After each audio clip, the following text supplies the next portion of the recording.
tey sax daje nañ ak ministre bi mais ba léegi dara leeragul fan ngeen jëm ci wàllu googu noonu économie réellement. waaw économie bi de fi ñu ci jëm rek mooy fépp fu ci sénégalais yi nam ma taxaw ci suñu wet soutenir ñu parce que nag ñun li ñuy lebuñu ko pour di ci yóbbu suñu biir kër yi contrairement à certains ni ñu fi jot a def ci at yi passé li ñuy leb dañ koy defaat ci sénégalais yi ci seen éducation ci seen mbay ci seen santé donc sénégalais yi ñoom ñooy les premiers supports de ce gouvernement face à ce qui se fait bu sénégalais yi takkoo nekk benn comme ni ñu ko nekkee nii nekk ak aux côtés du gouvernement wan FMI ni gouvernement bii fu ñu yóbbu nangu nañ fa dem ba keroog bi gouvernement bi ne da ngeen di fay ay taxes gisoo sénégalais respecté ci dara nit ñi dañ ci ànd parce que nit ñi dañoo gëm ne réew mi kenn mënatu ko séddoo ni ko premier ministre waxee lu ñuy séddoo amagu fi dañ ko war a teg ci yoon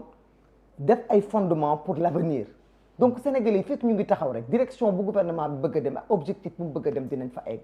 te man wóolu naa sénégalais yi li nga xamante ne moom le premier ministre annoncé ñun à l'Assemblée on n'a pas encore les détails de naka lañ ko war a wàññee ban agence moo war a dem ak ban agence moo warul dem mais li ma la mën a xamal mooy atum ren bii ñu bëri ñu ngi naan député yi liggéeyul mais bu ñu xamoon député yi liggéey bu ñu def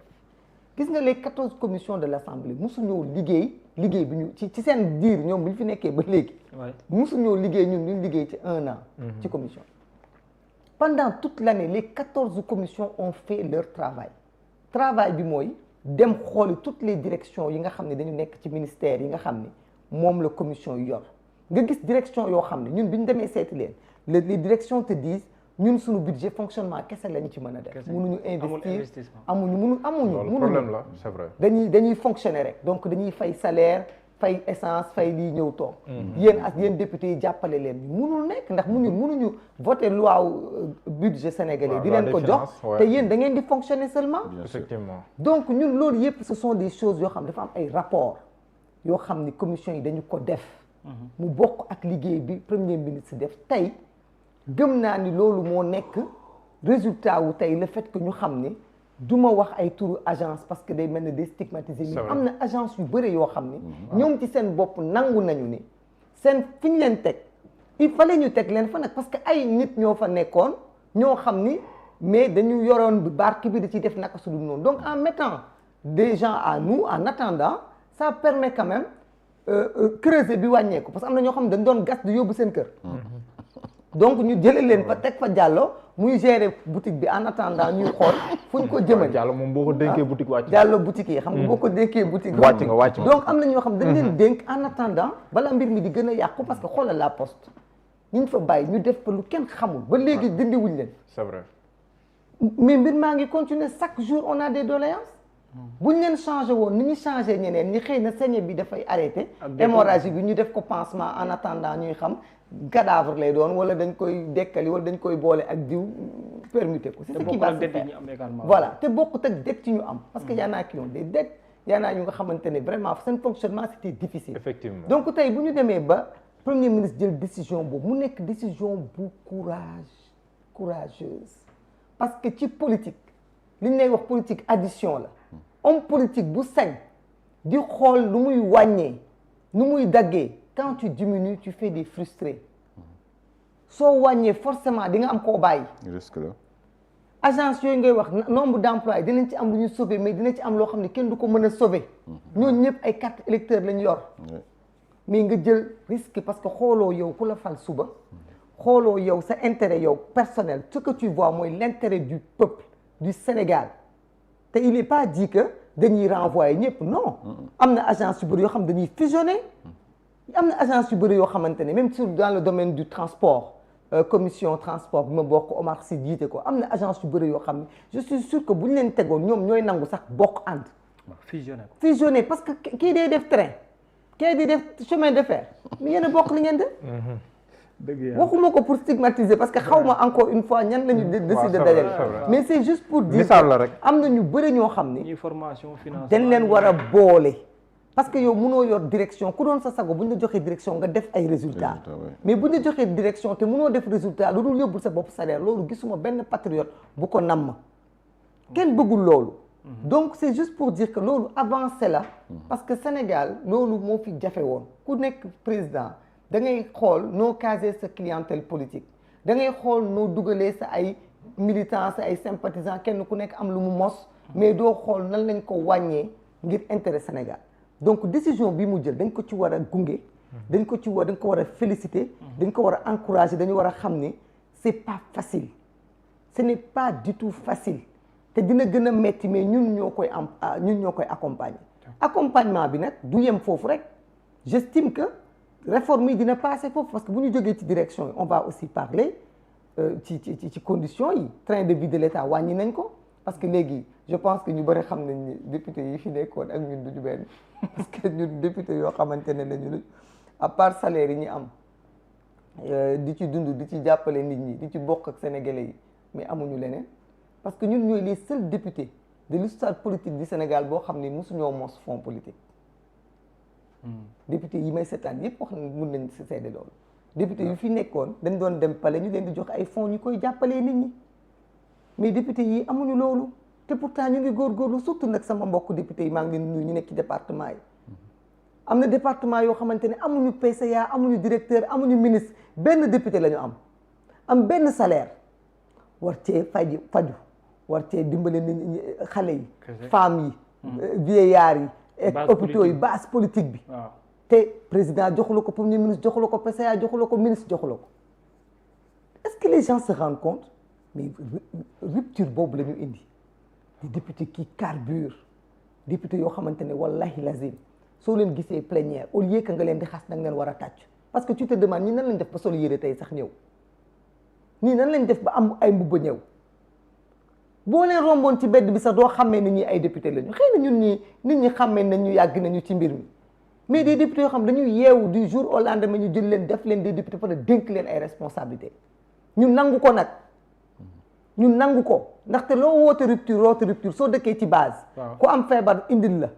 ku am problème indil la ku am jàng indil la mënoo koo bañ a dimbali mënoo ci ñàkk taxaw lekkuñu naanuñu yóbbuñu dara ci seen bopp lépp dañ ko bokk ak askan wi malgré que ñu ngi yuuxu rupture malgré que sénégalais yi ñoo wax rupture mais ku mënul jot ci premier ministre ci ñoom ngay jot ñun kay li ñu doon xaar ci président de la république mooy mu dimbale député yooyu au lieu mu jël xaalis di ko jox ñi nga xamante ne wax dëgg yàlla association de malfaiteurs lañu riche jusqu'au Crésus dañoo denc mais na dimbale député yi nga xamante ne kenn joxu leen pour seen bopp dañ leen jox pour ñu yóbbu ci base bi wa ilaa mu wàcc ba ca base ba mu wax waa base bu kenn joxati doléance député parce que mënuñu ko parce que amuñu ko mënuñu ko parce que département ni mu toll man j'ai vu am naa des collègues députés yoo xamante ne je te jure quand je les vois dama leen di yaram lijjantiwuñu seen image li ñuy xam rek mooy projet bi parti bi mënuma bañ a def lii mënuma bañ a def lii ñun dañuy natt député yi dañuy natt ci dimbalante loolu fii député Pastef la am waaw nag amu fi woon xam leen li ngeen si def de boo leen si jox ay sukkaru koor ba Guy Marius Sagna jàppale non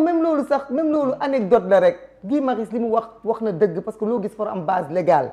parce que xaalis boo koy génne même bu dee dërëm la dërëmu sénégalais yi la mais loolu yóbbu taxul député yi dañuy joxe ay sukkaru koor yu dul jeex 100 000 francs député bu ñu ko jox tamit du loolu moo tax moo la mën a yokkal dara député bu fekk 1 million ñu jox la 100 000 francs wàññilu la yokkalu la ndax da ngay joxe lu ëpp loolu député yaa ngi nii di joxe ay sukkaru koor am na suñu bëri ñoo xam jox nañ leen ay oto mais ñemewuñoo ñibbi seen i base parce que seen ngor mayu leen ñu yeewu ci biir kër yi nit ñi di leen joxe soxla te duñ ko faj parce que rupture bi moo demee noonu donc vraiment lii gouvernement bi di def lu am solo la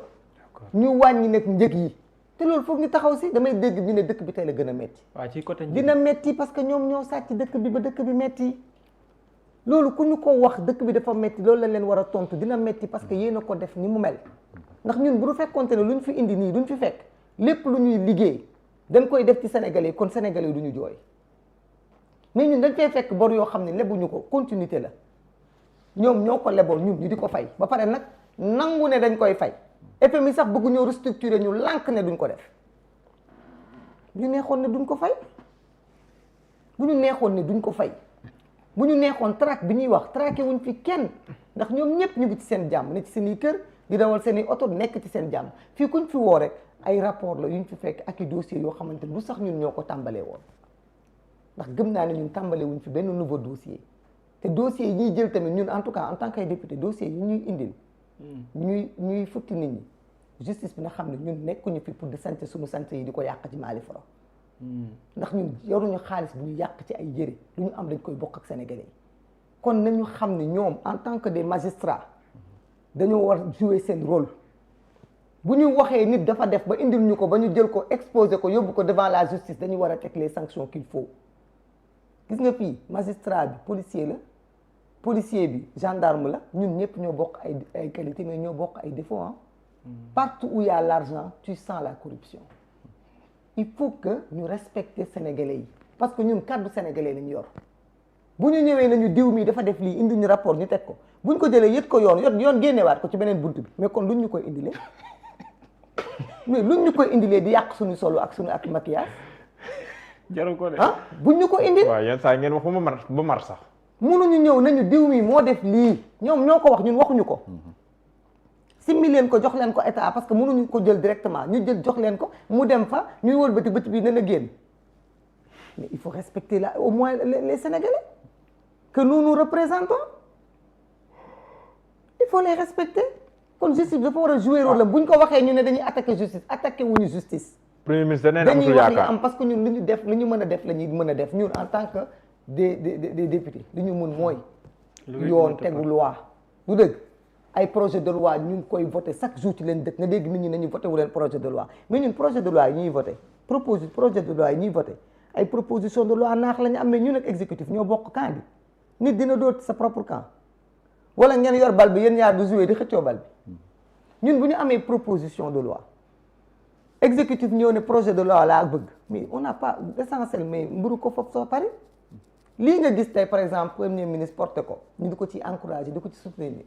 parce que déjà dafa respecter parole am mais de aussi dafa nekk lu Sénégalais yi bëgg muy assainir l'espace public ci yenn mœurs yi ak yenn valeurs mais ñun proposition de loi la woon boo xam ne su am na suñuy collègues yu ko bëggoon porter mais bu ñëwee nañu man dama ko bëgg a def projet de loi ñun dañ naan non pour glorifier les députés dañ koy def proposition nekkuñ ci loolu topp ci dañ ciy topp tey y a beaucoup de propositions de loi qui pouvaient être des propositions de loi mais on joue dans le même camp il faut que loolu nit ñi xam ko nekkuñu en compétition ci suñu biir l'essentiel mooy à la fin de la journée lan la ñu tegal Sénégalais yi parce que fii bi ñu fi voté keroog le statut des officiers en service kuñ ko defaluñ ko suñu bopp Sénégalais lañ ko defal c'est important bi ñu fi voté keroog itam Sénégalais yi nga xamante ne allocation yi ñu généraliser ko ndaxte dafa am ci ñu mu yemoon kenn laajul fan la jóge mais loolu tamit defaluñ ko suñu bopp ay loi la yu ñu voté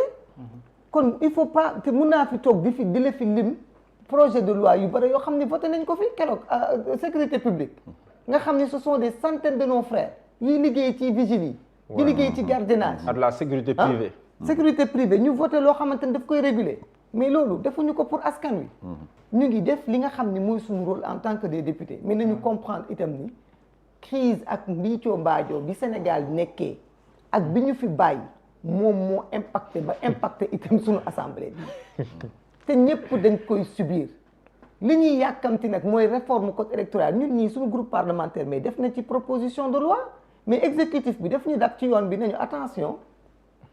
da ngeen a bëgg a def lii kat pour changer pour code électoral bi parce que da ngay gis sax ay nit dañuy yeew suba bu ngoon di la bind yow député bi naan la waxee nii toogee nii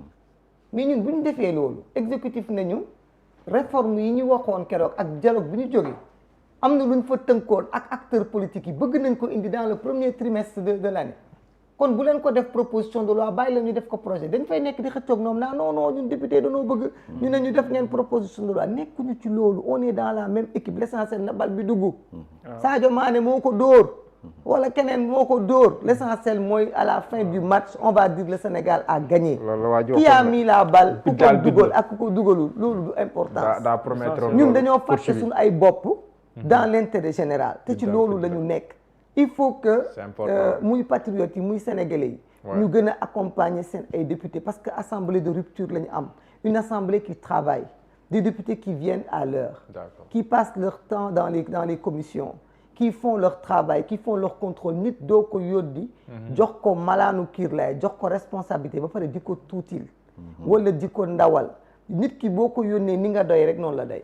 jàllo yow mi ku la yónnu woon ak sa xaftaan bii nga yàlla fii dem sama mbokk tubaay boo demee dañ lay taxawal nii ci buntu bi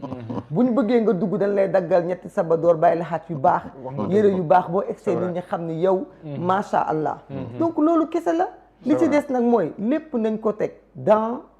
l'intérêt général. Les députés sont en train d'abattre un travail extraordinaire et certains commentaires je dis pas man parce que man sama genre gi man ci front rek lay dox man balaa may mën a sax am motivation nga xaw ma titiller tuuti may riposter mais c'est pas tout le monde il y a des gens da leen di démotiver dañ wàññi seen xadar parce qu'ils ont envie de faire ñu ngi door a ñëw ci espace bi am ñoo xam tàmmaguñu sax dem ci plateau yu wax wala défendre ndeysaan ils ne font que prendre sur eux dañuy ragal ah nga jël rek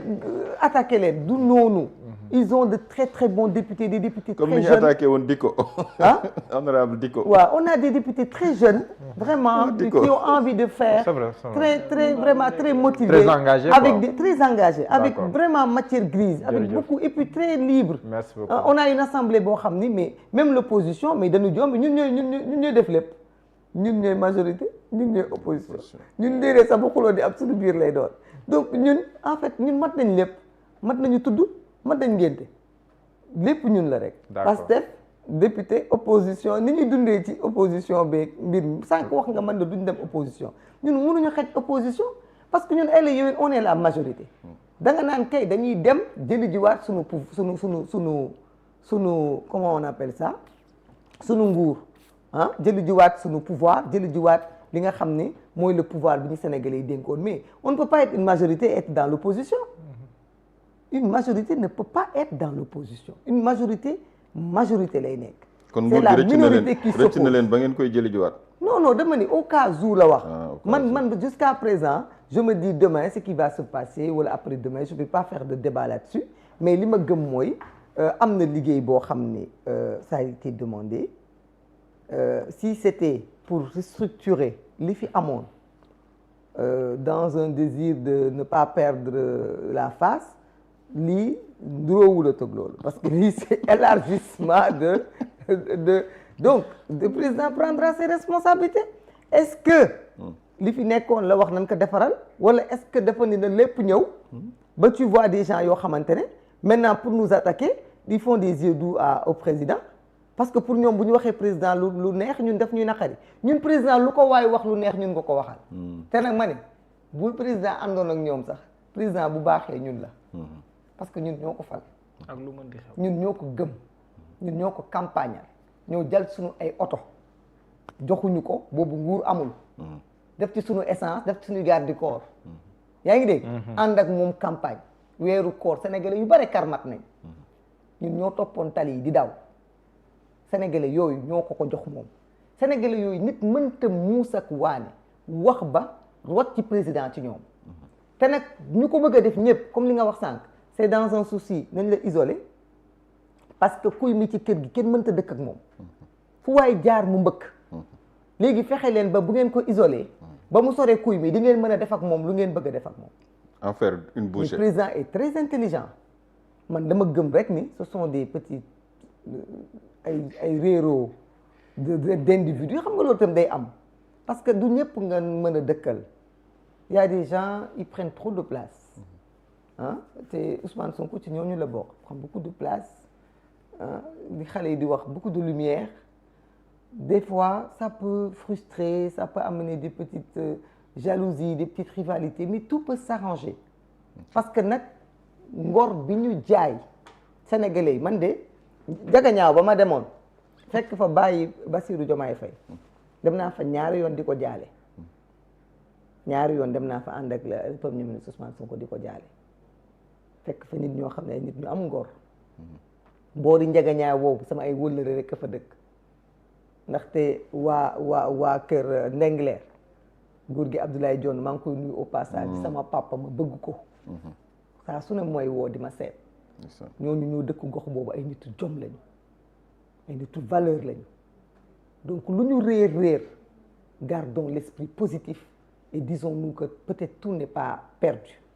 parce que même si tout est perdu nous on sait comment faire mais on ne peut pas faire pour l'instant parce que jaru ko c'est nous dans nous. D'accord. Voilà loolu kese une belle note pour clore cette émission. jërëjëf waaw une belle note wax dëgg yàlla amoon nañu mbégte loolu dalal la soxna Maimouna yow yaa njëkk a tàggoo